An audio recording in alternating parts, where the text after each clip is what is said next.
Today, what I got on the docket to watch here, you guys ever heard of a YouTube channel called Owlkitty? I watched one previously, and I cannot get enough. The edits on these videos are absolutely insane, and I have another one to show you today that just had me rolling. Absolutely loved every second of it. I showed my wife. She loved it. Guys, Owlkitty on YouTube. Check it out, okay? The second video that I got another quick kind of funny video of how to do the perfect interview, like how to be the perfect interviewee. You're in for a real treat. You're in for a treat, trust me. The last one, very, very big news today, guys. Big, big news. Xbox and Bethesda had their showcase 2022 today, and I'm not gonna lie to you, I think it blew PlayStation's out of the water. Okay, I think what Xbox showed is a lot more promising than what PlayStation did in their state of play reveal like a couple weeks ago. You know what I'm saying? I think Xbox is making so many great moves. We'll talk about one of them if it doesn't talk about it in the video. And it's just absolutely insane what they're doing. And Xbox is really, really starting to dominate. And that Xbox Game Pass that they have, oh my God, dude, big things are happening, guys. Big things. Here we go. The first video is Owlkitty Titanic with a cat. So you want to go to a real party?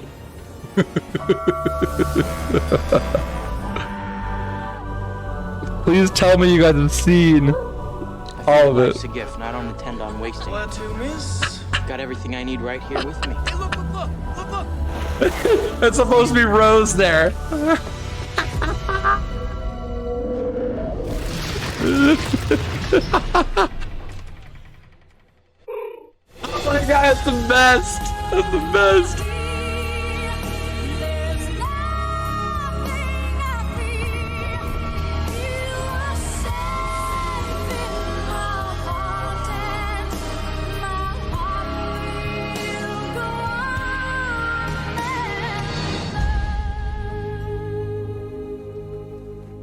Dude, you guys, look. There she is. There's the cat. Guys, some of the edits on these are just absolutely insane. Like, such a good job, guys. Owlkitty on YouTube. Please drop a subscribe, right? Go show some love on that. I keep coming across their videos, and it's absolutely insane. It's so much fun. All right, the next video I got for you is another funny one, okay? And brace yourselves, guys. Get your Capri Suns and your popcorn, okay? Brace yourself because this is a good one. I was absolutely rolling to it, all right? Watch. So, Mr. Hansen, as you know, we have all prospective employees take a lie detector test prior to joining our firm. New Lie Detector 3000 is programmed to go off when it hears you tell a lie. For example, go ahead and tell an obvious lie. Grass is blue. I'm a tall black man. I've never seen Jersey Shore. I love it. I've never missed one. I've heard good things. Now go ahead and say something that is true so we can properly calibrate the machine. I have a 12-inch penis. That's kind of weird. It should have gone off. Why? Because there's no way you... I have a 12-inch penis. Actually, might be 13. No? I guess it's 12. Wait, seriously? You live with a 12-inch penis? I mean, how is that even possible? Okay. I'm getting a little uncomfortable with this line of questioning. I'm sorry. You're right. I mean, it's just that 12 inches, that is like a freaking beef bus. You know what I'm saying? Why are you so concerned about my penis anyhow? I mean, are you gay or something? What? No. Hey, nobody loves pussy more than I do. All right, I'm a flaming homosexual. Have you ever been fired from a job before? No, 3 times. Have you ever stolen from an employer before? No. All right. Damn it. How much would you say you've stolen before? $100? $500. That's how much I've lost count. $44,793. That's a lot of money, Dane. Well, I had cancer. I bought a boat. And named it Cancer. Oh, that makes sense. Makes sense. I'm gonna be honest, Dane.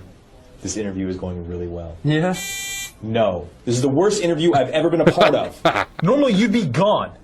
However, company policy dictates I ask you one final question. Okay. Would you ever have sex with a man in order to get a job? No. Welcome to the firm. Oh gosh, dude. Oh my god, I'm telling you. I'll link all these videos in my Discord, you guys. I'll put it in the daily log section of Mr. J. So yeah, I'll link those videos to you, man. They're absolutely phenomenal. When I saw an interview one, I was like, oh, perfect. So basically, the way to get any job is just to say you have a 12-inch penis. Perfect. Problem solved, you guys. Well, if you're a male, obviously. Problem solved.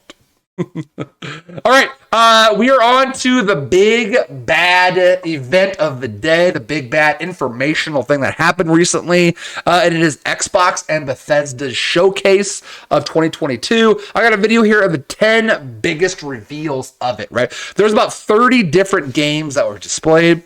A lot of them are kind of smaller companies, smaller games, smaller development teams, etc. But there are 10 of the biggest reveals of the showcase, and we're going to talk about them. So if you are an Xbox player, if you are an Xbox Game Pass player, or if you just want to know about the cool games coming out, here we go. It's from Gamer Rants. Subscribe as well, guys. There we go. That Bethesda purchase is starting to look like a really good move. But there's so much more to talk about. The next year of Xbox is going to be incredible. Hi folks, it's Falcon. And me, Jake. I'm actually live at the Summer Game Fest Xbox thing. And this is the 10 biggest announcements of the Yes! Let's start with number 10, that Forza Motorsport gameplay reveal. So what we got here was actually just absolutely incredible. I've never really played a Forza game, but damn, this game looks beautiful. Maple Valley track shown at what can only be described as a generation. Let me make sure the quality. Oh, the quality's down. Let me change that for you guys. Certain asserted that, and they want us to think that, but I think it's actually worth giving it to them because Forza looks beautiful. Game. It's always been a beautiful game, but this is a big jump. Now, the biggest thing they bragged about is, of course, overhauling the driving experience with a, and I quote, 48 times improvement on the fidelity of their physics simulation. But there's a lot of other interesting stuff here as well. First, obviously, I know. Graphics don't really change much, and then I changed the. I know. For some reason, the quality on the video was low, so I put it up to HD. With ray tracing and elemental stuff that is far beyond what was possible not long ago. But not only have they overhauled the graphics and driving, we've got weather effects that not only change what things look like, but how they work, like temperature changes, for instance, affecting your tire grip, and that means not only how cool affect the course, but also the time of day. It's cooler at night. So obviously any weather effect that you have is going to be awesome, right? Like anything that you do with weather related that affects your driving or affects your gameplay, just make it that much cooler. And look at the damage on the cars. Like Forza's really taking leaps and bounds for realistic. Not as good as it's like Gran Turismo. Who am I right? It's not that it looked bad, it's just that it wasn't as impressive as everything else. And they've obviously got some time to work on that. They gave us a spring 2023 release date. So about a year away. Still like a year away. Anticipated title. We all enjoy a good racing game. And wonder why it's called Forza Motorsports, right? I can't wait to play. Don't hate on Gran Turismo. Hey, I grew up with Gran Turismo. Don't give me that. I love me a Gran Turismo game. But you gotta admit though, the Gran Turismo games are kind of falling off. To be honest with you. Short, it's a full-blown FPS. That's Rick and Morty nonsense. It's got all of the Rick and Morty everything going on. All a Rick and Morty first-person shooter. Bizarre. Look at this. You got guns that talk to you. Like a Rick and Morty first-person shooter where guns talk to you. The Rick and Morty creator just sort of saw that they had talked. Need for Speed is better. Need for Speed is great. It's just the thing with Need for Speed. I'm gonna pause real quick. The thing with Need for Speed is that was more based on gameplay and like cop chases and things like that, whereas Forza and even like Gran Turismo was more on like car customization. Need for Speed definitely tried to do that, but Gran Turismo and Forza are really on car customization and there's the wide variety of cars. You know what I'm saying? Need for Speed again was more like cop chases and high speeds and things like that. They already have a Rick and Morty kind of game out on Switch, and I have it. I've not played it, but yeah. So this one's a Rick and Morty themed one. The guns kind of talk to you, so it's a shooter where the guns like talk to you. Make it South Park. Ooh, a South Park shooter. That'd be kind of fun. A story in which people, as in humans, are being sold as drugs. That is the origin of the title of the game, High on Life. I feel like it's something that's got a lot of potential because, honestly, Squanch Games is starting to look a lot like the shiny entertainment of today. In some ways, this kind of feels like the equivalent of an Earthworm Jim style sense of humor. Yep, I can see Earthworm Jim for sure. As though it were in Rick and Morty. I don't think that the VR games Squanch has put out are really special, but this looks like it's much more interesting. It's a lot higher. It could be fun, 100%. It looks like it actually has novel control ideas, and it's also a day one Game Pass game. So High on Life is releasing in October. God, I canceled my Xbox Game Pass subscription, but maybe I need to buy it again. Really got a new trailer. I don't want to call it gameplay. What is this? But this was real. Oh, Arc 2. Creature, listen up. Arc It's an 2. incredible jump in graphical fidelity. That's pretty much all we really have to go on, though, other than the fact that Vin Diesel was 100% in this trailer, growling while riding a dinosaur. And yeah. I think if this were 15 years ago, people would have laughed at that. But honestly, it seems like Vin Diesel is now living his best life. So there's nothing really shocking about this trailer. It just looks as though they've continued to develop it, and it looks pretty darn good. I am excited for a new Arc game, and I'm amused that they started this trailer with a dodo. Arc 2 is coming sometime in 2023, and we will keep you still a year away as news comes in. And number 7 is Redfall. I am really excited for Redfall. This game's interesting. When this game was originally announced, I Redfall. would have probably not been very interested in it if not for the fact that it was developed by Arcane. And to me, that says, oh, well, they're going to take that idea and make it into something that is completely next level. And from the looks of it, and we got a 100% gameplay trailer, they are on track to do just that. Now, this Redfall presentation, in my opinion, really... Ever since the Old Spice commercials, marketers always try this technique. I'm on a boat, now I'm an extinct dodo bird. Yep. And pretty much every element of it looked great. The Old Spice commercial is kind of fun, though. I do enjoy them. Those and the farmers commercials.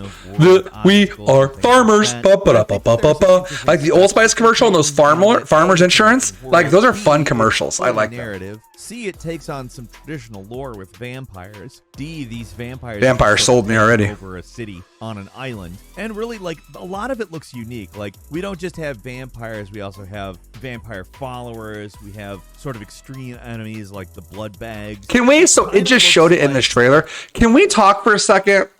What do you guys feel about the blurring effect in video games? Like when you're turning really fast and like things are blurred, you know what I'm saying? Like, I get it. Like, you're turning fast, you're not going to see it crisp. But like, I just think games don't look as good when that blurry effect is in play.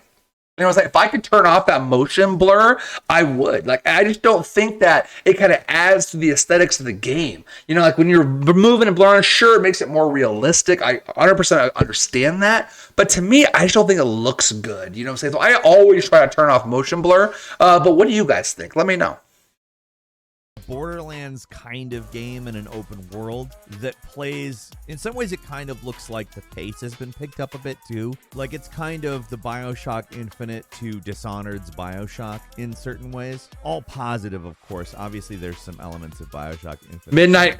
Midnight Ghost Hunt. It looks like we've got better version. Yeah, for sure. Hunting vampires. We've got portals to more linear levels. More like an RPG, Midnight Ghost Hunt. And it's going to be Xbox exclusive in early 2023. Honestly, I'm extremely hyped for Redfall. You do see it in blurred IRL if you turn really fast. I know, but it's a video game. Like, we don't play video games for more real life things.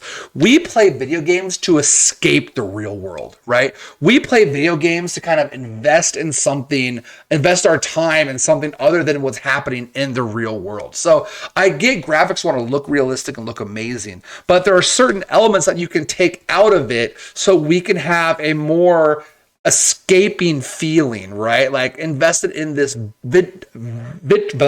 virtual and digital world. You know what I'm saying? So that's why I don't like the hello there. That's why I don't like the motion blur in games, because it's like, sure, we see them blur, like, you know, if you move really fast, but I don't want that. Like, I want to be able to see everything as I'm looking around and not like, oh, what did I miss? What was that?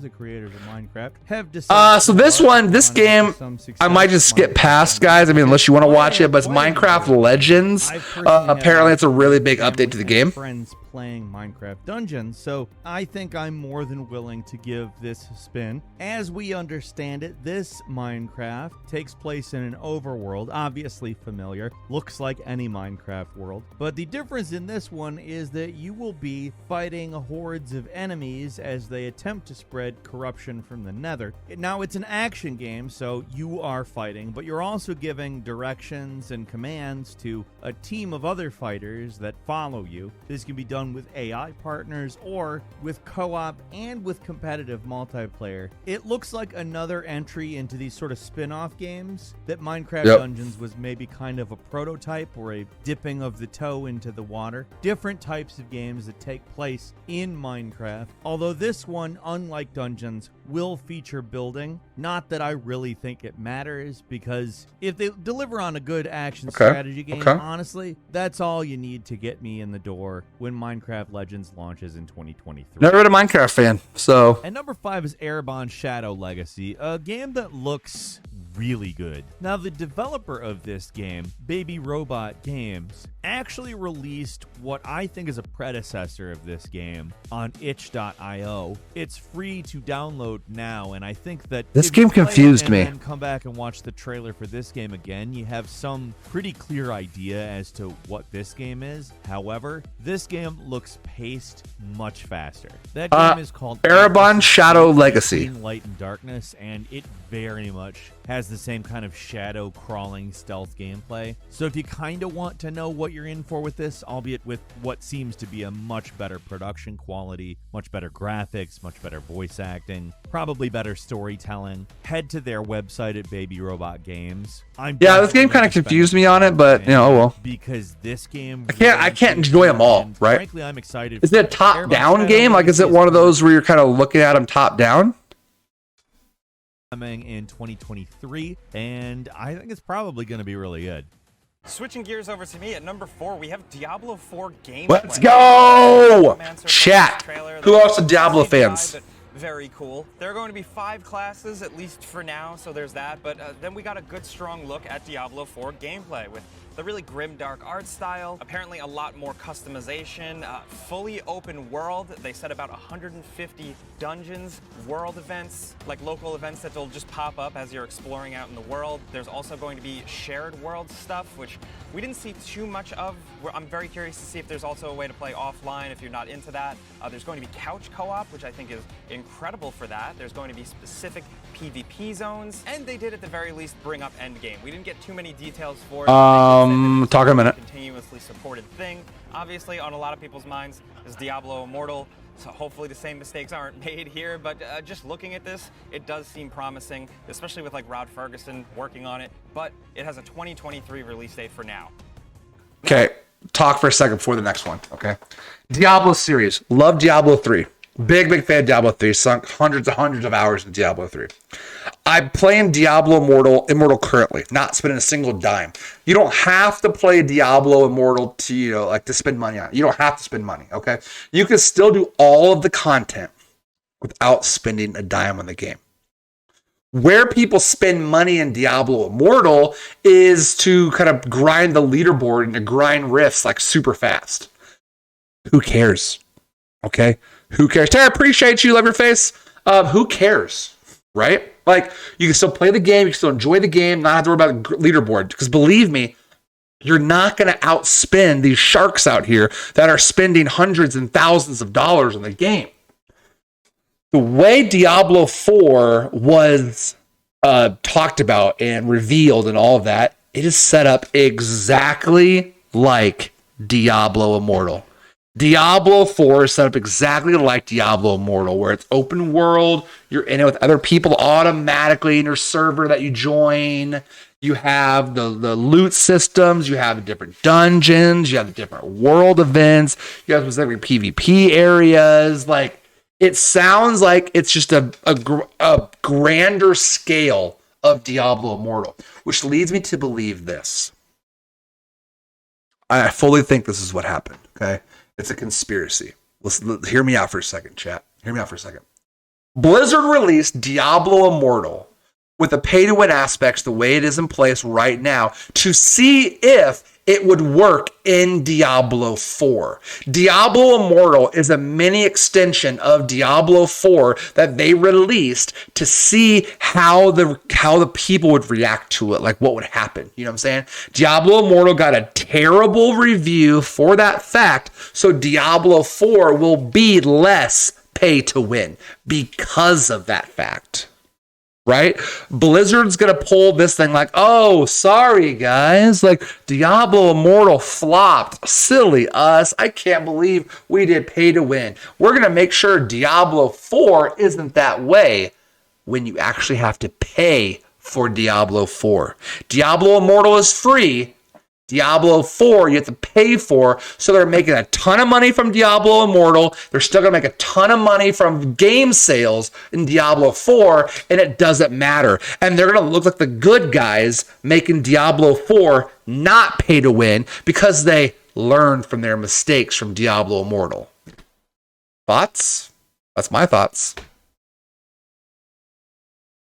Let's move on. Number 3, we have Cocoon. This is actually a new game from one of the creators behind Inside and Limbo. It's not made by Neverdead though, so that's technically okay. Cocoon, and it's like a strange puzzle-solving portal game. Not quite tripping my trigger here. Okay. Kind of like we were like, whoa. It looks like it kind of revolves this around using aesthetics of the game, like I don't know, just not for me personally. Maybe it's a puzzle type game, which would be cool, but I'm not really interested in it. I don't really play many games that kind of have this, cartoony feel to it. But it looks like it's gonna be cool, but not for me. This looks interesting. This one did. Game, and we straight up all thought it was Neo 3 until the title popped up. But actually, I never played like Sekiro or any of those, so it's like I might not like it as much as I should have. You know what I mean? But it did look very cool. Because unfortunately, this one wasn't really a gameplay trailer. This was more cinematic, but the people behind it, and at least the fact that Xbox is trying to strengthen up working with Japanese developers, is a good look. And of course, down at number 1, Starfield. We got a good guys, Starfield, it looks to be ginormous. And yeah, dude, it does look like Skyrim in space. We got a pretty simple pared down HUD. You see your weapons, your health, your grenades, stuff like that. It looks like there is kind of a quest compass. In the other corner, you're going to be scanning indigenous life. You're going to be scanning plants, minerals. You're going to be Starfield looks and sounds like it's going to be ginormous, because what happens is you're going to be in space. So you can go to different worlds.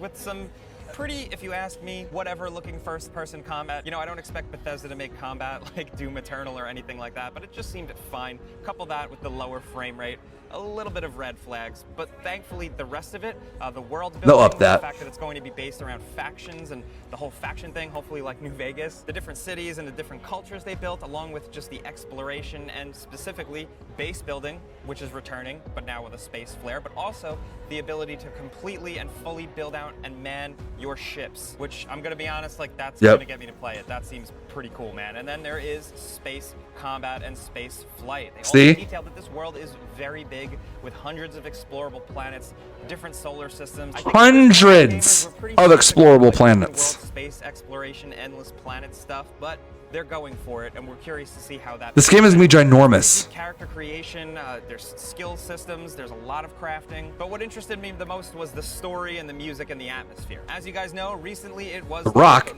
Dwayne Johnson, coming in 2023. And now I know we rounded it down to a top 10, but we got a couple more we had to squeeze. Yeah, that was, man, Starfield looks insane, ginormous. Adventure game set in an Alice in Wonderland-like world with action combat. That's also coming in 2023. The Last Case of Benedict Fox, which is my personal favorite. This 2D games now. Adventure that looks both Monkey Island and The Darkness inspired, which is an odd mix. I'm about it. Overwatch 2 got a release date. It is coming. Overwatch 2, never played it, or Overwatch, never played it.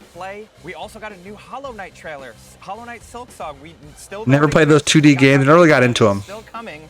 but no release date, man. Also, the Persona games are coming to Xbox. And Persona's back. Windows, which is great. For all you Persona players. First, and then we're also getting Persona 4 and Persona 3.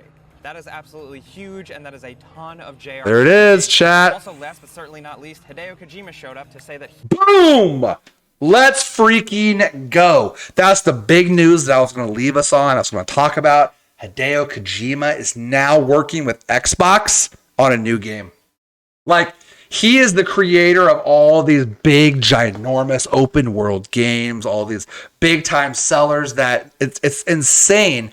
And he is now working with Xbox, guys. So I don't want to, I've always been a PlayStation person. Okay. I played Xbox for, you know, the older days, like Halo days and things like that, Gears of War, all of that. So I've played all of that. Absolutely love them. Okay. But I also love the Metal Gear Solid games. And this is his baby. Metal Gear Solid was his baby. And the Metal Gear Solid games were absolutely phenomenal. Okay, so I'll be excited what new game they're going to come up with Xbox. It's supposed to be huge. He was saying in this interview that he has aspirations and he has dreams for what he wants this new game to be. And the way it sounds, it's going to be huge, right? So I'm excited to see what it is. It's just in talks right now, so nothing's on the books yet. So it's going to be at least 2-3 years out. But him signing with Xbox now and working with Xbox exclusively, dude, Xbox is making so many moves, absolutely insane, and I can't wait to. I'm probably gonna get Xbox Game Pass again just because of all the titles coming to the series or coming to the platform. But absolutely insane. All right, guys, thank you. Be sure to like, follow, and subscribe. Comment what game you're excited for when it comes to the Xbox and Bethesda showcases. Man, personally, Diablo 4, I'm excited for. Hideo Kojima, whatever game he comes out with, that's going to be absolutely insane. And Starfield, guys. Starfield, Diablo 4 are probably my top 2 that I'm like, oh my God, let's go. So be sure to comment what you think, your favorite, what you think, but what is your favorite or what you were excited for with the top 10 biggest reveals, or if you did watch the event, maybe a game that they didn't talk about here in this video that you are excited for. So appreciate you guys. See you later.